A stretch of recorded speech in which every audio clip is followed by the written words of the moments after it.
Hello beautiful souls, welcome back to my channel.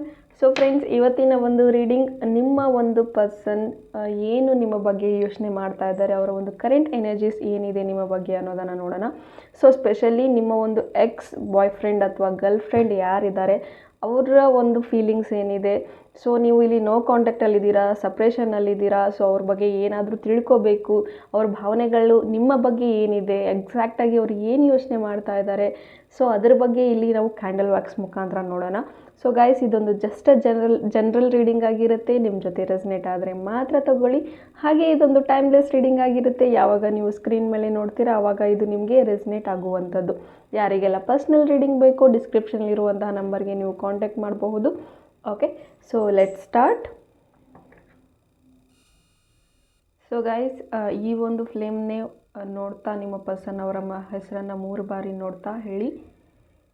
So that ಅವರ ಒಂದು energy ನಿಮಗೆ connect ಆಗುತ್ತೆ. ಆಲ್ರೆಡಿ ವ್ಯಾಕ್ಸ್ ಬೀಳ್ತಾ ಇದೆ. So let's start.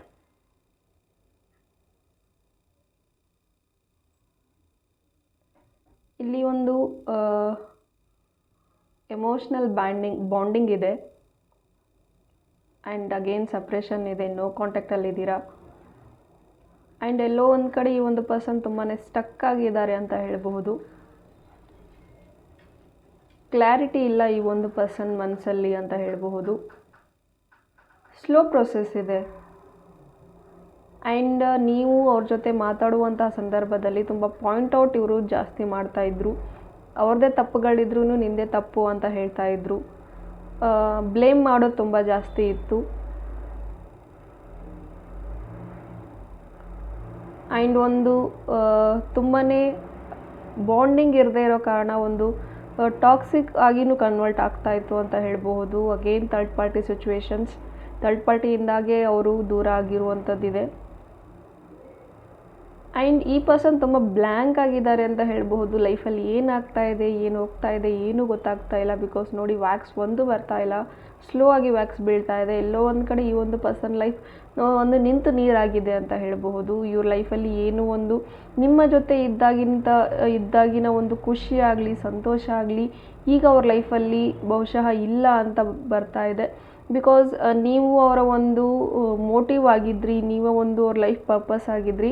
ಬಟ್ ನಾವು ಅವರು ಎಲ್ಲವನ್ನು ಕಳ್ಕೊಂಡು ಏನೂ ಇಲ್ಲ, ಎಲ್ಲೋ ಒಂದು ಕಡೆ ಅಗೇನ್ ರಿಗ್ರೆಷನ್ಸ್ ಇದೆ, ಗಿಲ್ಟ್ ಇದೆ, ಒಂದು ಡೌಟ್ಫುಲ್ ಎನರ್ಜಿಯಿಂದ ನಿಮ್ಮನ್ನು ಬಿಟ್ಟು ಹೋಗಿದ್ರು ಅನಿಸುತ್ತೆ. ಅಥವಾ ಬೇರೆದವರ ಒಂದು ಹೇಳಿಕೆ ಮಾತುಗಳನ್ನು ಕೇಳಿ ನಿಮ್ಮನ್ನ ಬಿಟ್ಟು ಹೋಗಿದ್ರು ಅಂತ ಕಾಣಿಸುತ್ತೆ. ಸೊ ಅದರ ಒಂದು ವಿಚಾರವಾಗಿ ಅವರು ಯೋಚನೆ ಮಾಡ್ತಾ ಇದ್ದಾರೆ. ಆ ಒಂದು ಗಿಲ್ಟಲ್ಲಿ ಇವರಿದ್ದಾರೆ ಅಂತ ಹೇಳಬಹುದು.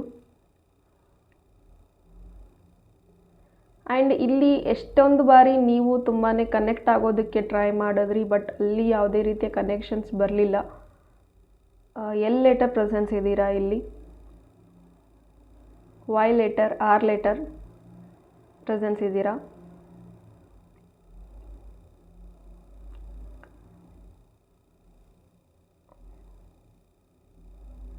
ಆ್ಯಂಡ್ ಈ ಒಂದು ಪರ್ಸನ್ ನಿಮಗೆ ಒಂದು ಜಸ್ಟಿಸ್ ಕೊಡಬೇಕು ಅನ್ನೋ ಒಂದು ವಿಚಾರದಲ್ಲಿದ್ದಾರೆ. ಆ್ಯಂಡ್ ಸಮ್ವೇರ್ ಎಲ್ಸ್ ನೀವೇನಾದರೂ ಥಿಂಕ್ ಮಾಡ್ತಾ ಇದ್ದರೆ, ನನ್ನನ್ನು ಬಿಟ್ಟು ಆರಾಮಾಗಿದ್ದಾರೆ, ನನ್ನ ಬಗ್ಗೆ ಯೋಚನೆ ಮಾಡೋದಿಲ್ಲ, ನನಗೆ ಯಾರೂ ಇಲ್ಲ, ಜಸ್ಟಿಸ್ ಸಿಗಲ್ಲ ಅಂದರೆ ಅವ್ರಿಗೇನು ದೇವ್ರೇನು ಕರ್ಮ ರಿಟರ್ನ್ ಆಗಲ್ಲ, ದೇವ್ರೇನು ಮಾಡಲ್ಲ, ಅವ್ರನ್ನ ಚೆನ್ನಾಗಿ ಇಟ್ಟಿರ್ತಾರೆ ಅಂದರೆ ಇನ್ನೂ ಅವ್ರ ಲೈಫಲ್ಲಿ ನಿಮಗೆ ಹರ್ಟ್ ಮಾಡಿರುವಂತಹ ಗಿಲ್ಟ್ ತುಂಬಾ ಕಾಡ್ತಾ ಇದೆ.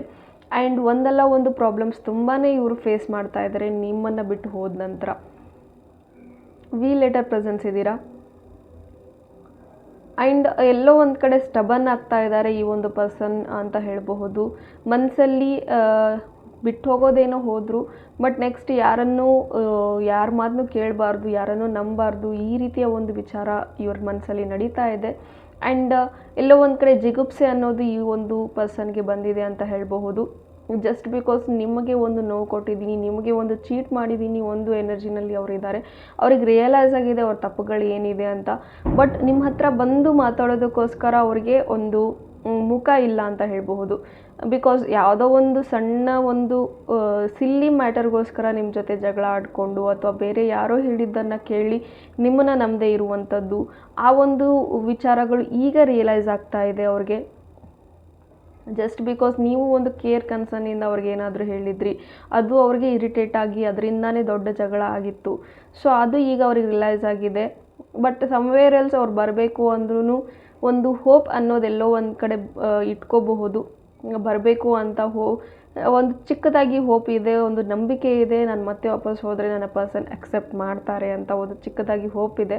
ಬಟ್ ಯಾವಾಗ ಹೋಗಬೇಕು, ಯಾವ ರೀತಿ ಹೋಗಬೇಕು ಅನ್ನೋದು ಅವ್ರಿಗೆ ಅರ್ಥ ಆಗ್ತಾ ಇಲ್ಲ. ಆ್ಯಂಡ್ ಈ ಒಂದು person again thinking to enter in spirituality, ಒಂದು ಆಧ್ಯಾತ್ಮಿಕತೆ ಕಡೆ ಎಂಟರ್ ಆಗಬೇಕು ಅಂತ ಕೂಡ ಯೋಚನೆ ಮಾಡ್ತಾ ಇದ್ದಾರೆ. ಬಿಕಾಸ್ ಲೈಫಲ್ಲಿ ಯಾವುದು ಬೇಡ, ಏನು ಬೇಡ, ಈ ಎಲ್ರಿಗೂ ನನ್ನಿಂದ ತೊಂದರೆ, ಸೊ ಬೆಟರ್ ನಾನೇ ನನ್ನನ್ನು ಚೇಂಜ್ ಮಾಡ್ಕೊಳ್ತೀನಿ.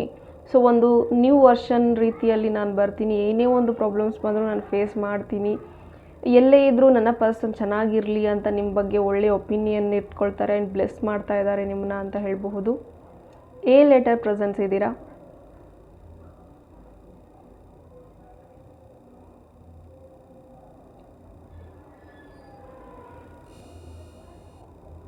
ಆ್ಯಂಡ್ ನಿಮ್ಮ ಇಬ್ಬರ ಮಧ್ಯೆ ಒಂದು ಪ್ರೀತಿ ಅನ್ನೋದೇನಿತ್ತು, ಆ ಒಂದು ಬಾಂಡಿಂಗ್ ಅನ್ನೋದೇನಿತ್ತು, ನಂಬಿಕೆ ಅನ್ನೋದೇನಿತ್ತು, ಈಗ ಮುಂಚೆ ಥರ ಇಲ್ಲ ಅಂತ ಹೇಳಬಹುದು. ಆ್ಯಂಡ್ ಅಗೇನ್ ಇಲ್ಲಿ ಟ್ವಿನ್ ಫ್ಲೇಮ್ ಎನರ್ಜೀಸ್ ಇದೆ. ಸೊ ಪಾಸ್ಟ್ ಕರ್ಮದಿಂದನೂ ಕೂಡ ಈ ಒಂದು ಕರೆಂಟ್ಲಿ ಏನು ಸಫರ್ ಆಗ್ತಾ ಇದ್ದಾರೆ ಈ ಒಂದು ಪರ್ಸನ್, ಪಾಸ್ಟಲ್ಲಿ ಮಾಡಿರುವಂತಹ ಕರ್ಮಗಳಿಂದಾಗೂ ಕೂಡ ಈ ಒಂದು ಸಪ್ರೇಷನ್, ಒಂದು ಸಫರಿಂಗ್ ಎಲ್ಲ ಈ ಒಂದು ಪ್ರೀತಿಯಲ್ಲಿ ಇದ್ದೇ ಇರುತ್ತೆ. ಸೊ ಅದು ಒಂದು ಕಾರಣ ಇಲ್ಲಿ.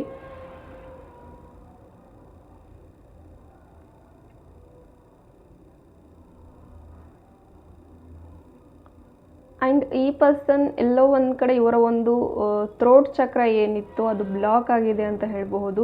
ಬಿಕಾಸ್ ಈ ಪರ್ಸನ್ ಒಂದು ಕಾನ್ಫಿಡೆನ್ಸ್ ಇಲ್ಲ ಆ್ಯಂಡ್ ಏನು ಮಾತಾಡಬೇಕು ಅಂತ ಗೊತ್ತಾಗ್ತಿಲ್ಲ, ಬೇರೆದವ್ರನ್ನ ಪ್ಲೀಸ್ ಮಾಡ್ತಾನೆ ಬರ್ತಾ ಇದ್ದಾರೆ ಅಂತ ಹೇಳಬಹುದು. ಜಸ್ಟ್ ಬಿಕಾಸ್ ಇವರ ಒಂದು ಕಾನ್ಫಿಡೆಂಟ್ ಲೆವೆಲ್ ಕಮ್ಮಿ ಆಗಿದೆ, ಇವರಿಗೆ ಒಂದು ಆ ಒಂದು ಮಾತಿನ ಒಂದು ಯಾವ ರೀತಿ ಹ್ಯಾಂಡಲ್ ಮಾಡಬೇಕು ಒಂದು ಗೊತ್ತಿಲ್ಲ, ಸ್ಟಬನ್ ಆಗಿದ್ದಾರೆ ಅಥವಾ ಬರ್ಡನ್ ಫೀಲ್ ಆಗ್ತಾ ಇದ್ದಾರೆ. ಒಂದು ತುಂಬಾ ಒಂದು ಬರ್ಡನ್ ಯಾವ ರೀತಿ ಅಂದರೆ ಬೇರೆದವರ ಒಂದು ಪ್ರಾಬ್ಲಮ್ಗಳನ್ನ ಇವ್ರ ತಲೆ ಮೇಲೆ ಹಾಕ್ಕೊಳ್ಳುವಂಥದ್ದು, ಅಥವಾ ಫ್ಯಾಮ್ಲಿಯ ಒಂದು ಜವಾಬ್ದಾರಿಗಳನ್ನ ತುಂಬಾ ತಲೆ ಮೇಲೆ ಹೊತ್ಕೊಂಡು ಒಂದು ಬರ್ಡನ್ ಫೀಲ್ ಆಗ್ತಾ ಇದ್ದಾರೆ. ಲೈಫಲ್ಲಿ ಏನೂ ಒಂದು ಹ್ಯಾಪಿನೆಸ್ ಇಲ್ಲ, ಗಿಲ್ಟ್ ಇದೆ, ತುಂಬ ಭಯ ಇದೆ, ಏನೋ ಸುಮ್ಮನೆ ಒಂದು ಬದುಕಬೇಕಲ್ಲ ಅನ್ನೋ ರೀತಿಯಲ್ಲಿ ಬದುಕ್ತಾ ಇದ್ದಾರೆ. ಬಿಟ್ಟರೆ ಹ್ಯಾಪಿ ಅನ್ನೋದು ಇಲ್ಲ ಈ ಒಂದು ಪರ್ಸನ್ ಲೈಫಲ್ಲಿ ಅಂತ ಹೇಳಬಹುದು. ಎಲ್ಲೋ ಒಂದು ಕಡೆ ಅವ್ರಿಗೆ ಹೀಗೂ ಇದೆ, ನಿಮಗೆ ನೋವು ಕೊಟ್ಟಿರೋದೇ ಜಾಸ್ತಿ. ರಿಗ್ರೆಷನ್ಸ್ ಅಂತೂ ಖಂಡಿತ ಇದೆ, ಗಿಲ್ಟ್ ಅಂತೂ ಖಂಡಿತ ಇದೆ ನಿಮ್ಮ ಒಂದು ವಿಚಾರವಾಗಿ. ಸೊ ಎಲ್ಲೇ ಇದ್ದರೂ ನೀವು ಚೆನ್ನಾಗಿರಲಿ ಅಂತಲೂ ಅವ್ರು ಭಾವಿಸ್ತಾರೆ. ಸೊ ಕಮಿಟ್ಮೆಂಟ್ ಅಥವಾ ಮತ್ತೆ ಬರೋದು, ಈ ರೀತಿ ಒಂದು ಮತ್ತೆ ಕಮಿಟ್ಮೆಂಟ್ ಏನಾದರೂ ಬಂದರೆ ಅದೇ ರೀತಿ ಆಗುವಂಥ ಚಾನ್ಸಸ್ ಇದೆ ಅಂತಲೂ ಕೂಡ ಅವ್ರು ಅಂದ್ಕೊಳ್ತಾ ಇದ್ದಾರೆ. ಎಲ್ಲೋ ಒಂದು ಕಡೆ ಇವರು ಇರಲಿ, ಓಕೆ ಫೈನ್, ಸೀರಿಯಸ್ ಯಾಕೆ ತೊಗೋಬೇಕು, ನಾನು ಹೆಂಗೂ ಅವ್ರನ್ನ ಬಿಟ್ಟು ಬಂದಿದ್ದೀನಿ, ಮತ್ತೆ ಹೋದ್ರೂ ಆ ಒಂದು ಮುಂಚೆ ಥರ ಬಾಂಡಿಂಗ್ ಬರೋದಿಲ್ಲ. ಸೊ ಮೂವ್ ಆನ್ ಆಗಿದ್ದೀನಿ, ಸೊ ಬೆಟರ್ ಮೂವ್ ಆನ್ ಆಗೇ ಬಿಡೋಣ, ಮತ್ತೆ ಯಾಕೆ ಹೋಗೋದು. ಸೊ ಈ ರೀತಿಯ ಒಂದು ವಿಚಾರ ಕೂಡ ಇದೆ. ಬಟ್ ಇನ್ನು ಕೆಲವರಿಗೆ ಇಲ್ಲಿ ನಿಮ್ಮ ಪರ್ಸನ್ ಏನಿದ್ದಾರೆ, ನಿಮ್ಮ ಒಂದು ಎಕ್ಸ್ ಪರ್ಸನ್ ಏನಿದ್ದಾರೆ, ಅವ್ರು ನಿಮ್ಮ ಜೊತೆಗೆ ಅವಾಗವಾಗ ಮೆಸೇಜ್ ಮಾಡ್ತಾ ಇರ್ತಾರೆ, ಕಾಂಟ್ಯಾಕ್ಟ್ ಮಾಡ್ತಾ ಇರ್ತಾರೆ. ಬಟ್ ಸಮ್ವೇರ್ ಎಲ್ಸ್ ಅವ್ರಿಗೆ ನಿಮಗೆ ನೋ ಅನ್ನೋಕ್ಕಾಗ್ತಾ ಇಲ್ಲ. ಸೊ ಲೆಟ್ಸ್ ಮೂವ್ ಆನ್ ಅನ್ನೋಕ್ಕಾಗ್ತಾ ಇಲ್ಲ. ಸೊ ಅದಕ್ಕೋಸ್ಕರ ಒಂದು ಪ್ಲೀಸಿಂಗಿಗೋಸ್ಕರ, ನಿಮ್ಮ ಒಂದು ಸಮಾಧಾನಕ್ಕೋಸ್ಕರ ಅವರು ನಿಮ್ಮ ಜೊತೆಗೆ ಕನೆಕ್ಟ್ ಇದ್ದಾರೆ. ಬಿಟ್ಟರೆ ಹಾರ್ಟ್ಲಿ ಅವ್ರು ಕನೆಕ್ಟ್ ಇಲ್ಲ ಅಂತ ಹೇಳ್ಬಹುದು. ಬಿಕಾಸ್ ಅವರ ಒಂದು ಪರ್ಸ್ನಲ್ ಲೈಫಲ್ಲಿ ನಿಮಗೆ ಹೇಳ್ಕೊಳಕ್ಕಾಗದೇ ಇರುವಂತಹ ಒಂದು ನೋವುಗಳಿದೆ, ಪರಿಸ್ಥಿತಿಗಳೇ ಬೇರೆ ಇದೆ. ಮುಂಚೆ ಇರುವಂಥ ಸಂದರ್ಭಗಳು, ಸಿಚುವೇಶನ್ಸ್ಗಳು ಈಗಿಲ್ಲ, ಬದಲಾಗಿದೆ. ಅದಕ್ಕೋಸ್ಕರ ನಿಮ್ಮ ಖುಷಿಗೋಸ್ಕರ ಅವರು ಆವಾಗವಾಗ ಮೆಸೇಜ್ ಮಾಡ್ತಾರೆ. ಬಿಟ್ಟರೆ ಮತ್ತೆ ಇದನ್ನು ಒಂದು ಕಮಿಟ್ಮೆಂಟ್ ರೂಪದಲ್ಲಿ ಒಂದು ಸೀರಿಯಸ್ ಬಾಂಡಿಂಗ್ ಅನ್ನೋದು ಬೆಳೆಸ್ಕೋಬೇಕು ಅನ್ನೋ ವಿಚಾರಗಳು ಈ ಒಂದು ಪರ್ಸನ್ಗಿಲ್ಲ. ಸಪೋಸ್ ಈ ರೀತಿ ನಿಮಗೇನಾದರೂ ಟೆಕ್ಸ್ಟ್ಗಳು ಅವ್ರ ಕಡೆಯಿಂದ ಬರ್ತಾ ಇದೆ, ಅಥವಾ ಒಂದು ತಿಂಗಳು ಮಾಡ್ತಾರೆ, ಮತ್ತೆ ಬ್ಲಾಕ್ ಮಾಡ್ತಾರೆ, ಮತ್ತೆ ಬರ್ತಾರೆ ಅಂದರೆ ಬೆಟರ್ ನೀವೇ ಒಂದು ಸ್ಟೆಪ್ಗಳನ್ನ ತೊಗೊಂಡು ಮೂವ್ ಆನ್ ಆಗಿ ಅಂತ ನನ್ನ ಅಡ್ವೈಸ್ ನಿಮಗೋಸ್ಕರ. ಸೊ ಹೋಪ್ ಈ ಒಂದು ರೀಡಿಂಗ್ ನಿಮಗೆ ಇಷ್ಟ ಆಗಿದೆ ಅಂತ ಭಾವಿಸ್ತೀನಿ. ಇಷ್ಟ ಆಗಿದ್ದರೆ ಕಮೆಂಟಲ್ಲಿ ತಿಳಿಸಿ. Thank you. God bless you all.